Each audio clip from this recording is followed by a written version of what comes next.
He's a good player. He's a really good player. They had a lot of success in the run game too. He started out the season really hot. I think his QBR in the first few games it was something crazy. He's a good game manager. Spreads the ball around, and he did a really good job against us last year too. When you were asked about sort of your expectations coming in, did you ever think you'd become a 2-year starter for this team, coming here as a walk-on? Yeah, I did. I always had dreams of that, and I don't know if those at the time if those were realistic, but I made it happen, and I'd always thought this is where I wanted to go. I wanted to come play as big as football as I could, because I knew I could. I definitely did expect to play. Last year at Vanderbilt, there was a lot riding on a potential Sugar Bowl berth. How much does it sting looking back that you did not win that game? Yeah, that one hurt. Like I said, that was probably the worst loss I've had at UT. That one hurt a lot. Like I said, that's definitely in the back of my mind. I remember Coach you telling me it was like one game where he thought that the defense was playing with leg weights. Did you feel like the defense was really tired at that juncture? I'm trying to remember. The season gets to you. It's a long season. We've been at this, for months now. Obviously you're tired, but you just got to put that behind you. I don't really remember how I felt during the game last year, though.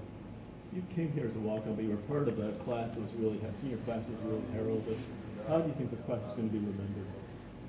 I don't know. Ask me that in 5 years. We'll see. But yeah, we came in with a lot of talent. Some big name guys, and that was kind of like one of the first big classes that we had, especially under Coach Jones.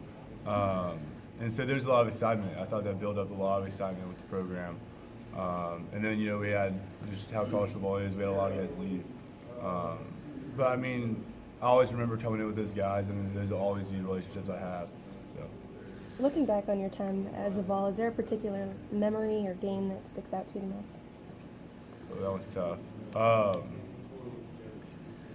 trying to think of one. The bowl games have been awesome experiences. Those have been really fun.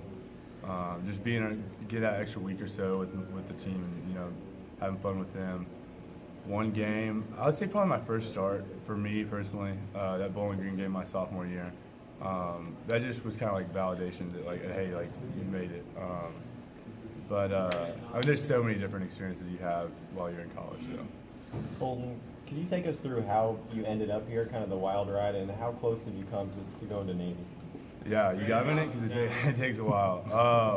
So I was out of high school. I was committed to the Naval Academy. And to go there, you had to go through these medical exams.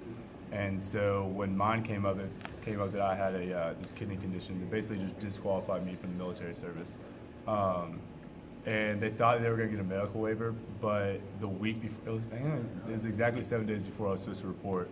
It turns out they didn't get the medical waiver, so I was kind of scrambling. It was like summer after my senior year, scrambling to figure out where to go. The plan was to go do this post-grad, which is like a 13th year of high school up in New Jersey, and then they'll get the medical waiver for Navy next year. So that was still on the table, but just ended up getting re-recruited. And then, I decided, I'm done with this. I want to go to UT. I've always wanted to go here, so. Colton, John Kelly had mentioned that John Curry told you guys, hey, if you guys have any feedback on the coaching search, certain things you want in the next head coach to talk to him. Do you know if anybody has done that? Have you thought about maybe doing that at all? Yeah, well, he welcomed guys. I think we actually filled out a piece of paper, what are you looking for in a coach? My opinion doesn't really matter on it because I won't be here with that coach. But that means a lot. He's looking into what the players' interests are for a coaching search, and so that goes a long way with us too. Do you guys? How much did talk about in the locker room? It's a big topic. It is a big topic, but really, it's just you can't control it. So how much are you going to talk about something that you can't really control? One more question. Do you have any? Are you telling any of the younger guys about